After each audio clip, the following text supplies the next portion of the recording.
Bismillahirrahmanirrahim.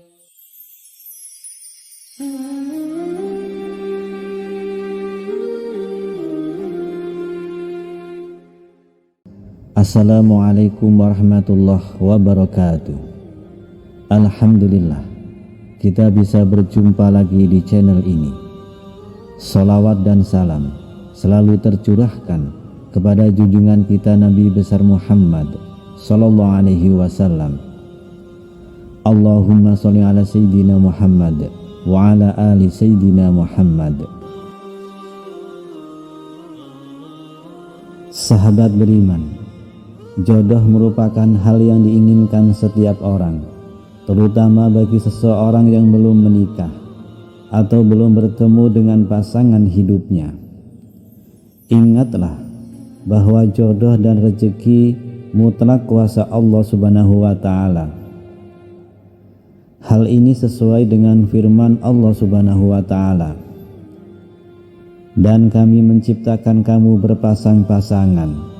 Quran Surah An-Naba ayat 8. Namun apabila Tuhan mengujinya lalu membatasi rezekinya, maka dia berkata, Tuhanku telah menghinaku.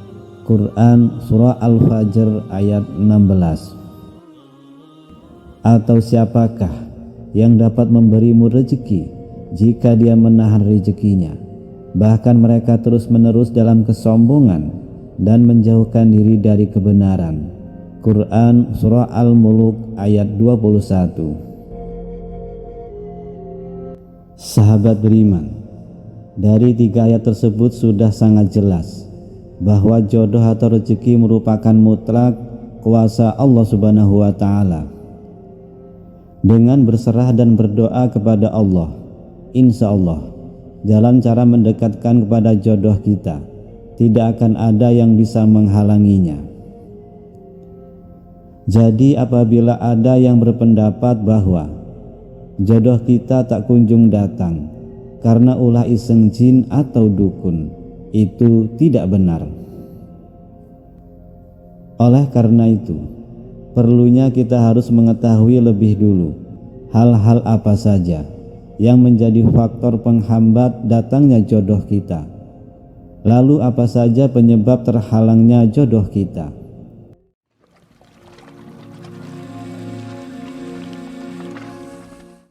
Sahabat beriman, inilah 5 faktor yang bisa menjadi penghambat sulitnya datangnya jodoh kita. Yang pertama adalah harapan berlebihan. Memberikan harapan yang berlebihan pada seseorang yang belum tentu menjadi jodoh kita adalah penghambat datangnya jodoh. Pasrahkan semua kepada Allah dan ridho dengan ketetapan Allah, maka jodoh kita akan datang dengan cara yang tidak terduga. Kemudian yang kedua adalah ketidaksiapan hati. Sahabat beriman, pernahkah Anda merasa jatuh cinta? Itulah perasaan yang sebenarnya dan wajar kita rasakan sebagai manusia, asalkan jangan sampai cintanya berlebihan sehingga memancing nafsu. Ingatlah, hati sangat dekat dengan nafsu. 2 hati yang kita miliki yaitu hati sanubari dan hati nurani. Ketika sanubari dominan, rasa cinta yang diliputi nafsu akan menjajah kita, sehingga timbul tindakan yang tercela. Menyiapkan hati nurani sangat penting untuk membentengi diri kita. Caranya adalah dengan berzikir kepada Allah Subhanahu wa Ta'ala dan juga memperbanyak istighfar. Lalu yang ketiga adalah tingginya kriteria. Apabila kita terlalu tinggi mematok kriteria, jodoh idaman bisa-bisa tidak akan ketemu, karena tiap kali berkenalan dengan seseorang jauh dari kriteria kita. Cobalah bercermin, apakah diri kita pantas mendapat jodoh sesuai dengan kriteria yang kita buat tersebut. Ingatlah, bahwa lelaki yang baik akan mendapat istri yang baik pula. Begitu pula sebaliknya. Maka dari itu lebih baik untuk benahi diri kita. Kemudian yang keempat adalah terbuai dengan satu ikatan atau pacaran. Pacaran tidak ada di dalam Islam. Apalagi pacaran dalam Islam identik dengan melakukan tindakan yang dilarang sebelum menikah, termasuk dalam zina.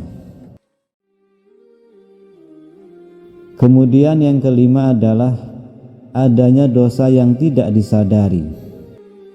Dalam beberapa hadis dikatakan bahwa penghambat jodoh adalah dosa yang pernah dilakukan.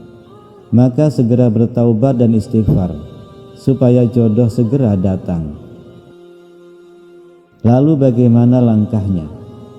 Setelah Anda memahami, mengerti dan melakukan koreksi diri dari 5 hal di atas, langkah selanjutnya untuk bertemu jodoh yaitu dengan ikhtiar dan gigih, terus berusaha tanpa menyerah. Allah tidak akan menyia-nyiakan usaha sekecil apapun dari hambanya.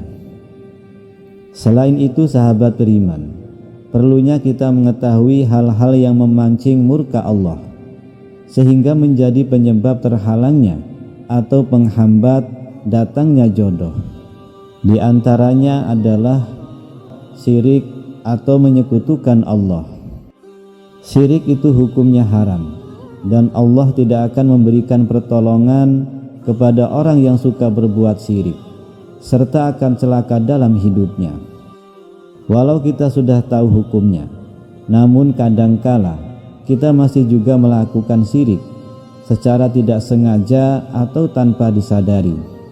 Padahal sangat jelas dikatakan dalam Quran surah Az-Zariyat ayat 56, Aku tidak menciptakan jin dan manusia melainkan agar mereka beribadah kepadaku. Syirik merupakan satu dosa besar yang Allah paling benci, karena kesyirikan terkadang samar, tidak tampak jelas. Maka cara menghindari syirik adalah dengan lebih berwaspada dan semakin mendalami Islam dan ilmu pengetahuan agama, sehingga tahu batas-batasnya dan tidak terjerumus ke dalam kesyirikan. Selain berbahaya, berbuat syirik juga ada dampaknya. Di antaranya adalah sebagai berikut. Yang pertama, kekal di neraka. Orang yang berbuat syirik tidak akan diampuni dan akan kekal berada di dalam neraka. Yang kedua, haram untuk dinikahi. Sangat jelas tertulis dalam Quran surah Al-Baqarah ayat 221. Dan janganlah kamu nikahi perempuan musyrik sebelum mereka beriman. Sungguh hamba saya perempuan yang beriman lebih baik daripada perempuan musyrik, meskipun ia menarik hatimu. Dan janganlah kamu nikahi orang laki-laki musyrik dengan perempuan yang beriman sebelum mereka beriman. Sungguh hamba saya laki-laki yang beriman lebih baik daripada laki-laki musyrik, meskipun ia menarik hatimu. Mereka mengajak ke neraka, sedangkan Allah mengajak ke surga dan ampunan dengan izinnya. Dan Allah menerangkan ayat-ayatnya kepada manusia supaya mereka mengambil pelajaran. Lalu yang ketiga, pahala dan amal kebaikan akan gugur. Sebanyak apapun amal kebaikan kita, tidak akan tercatat dan akan dihapuskan sebelum kita bertaubat dari kesyirikan.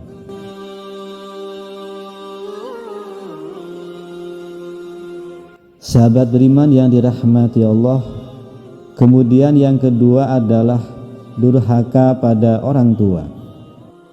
Terhalangnya jodoh juga bisa dikarenakan tingkah laku kita yang durhaka kepada kedua orang tua.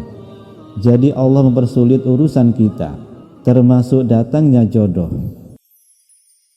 Sebagaimana sabda Rasulullah SAW, ridha Allah tergantung pada keridhaan orang tua, sedangkan murka Allah tergantung pada kemurkaan orang tua. Hadis riwayat Bukhari, Ibnu Hibban, Tirmizi, dan Hakim.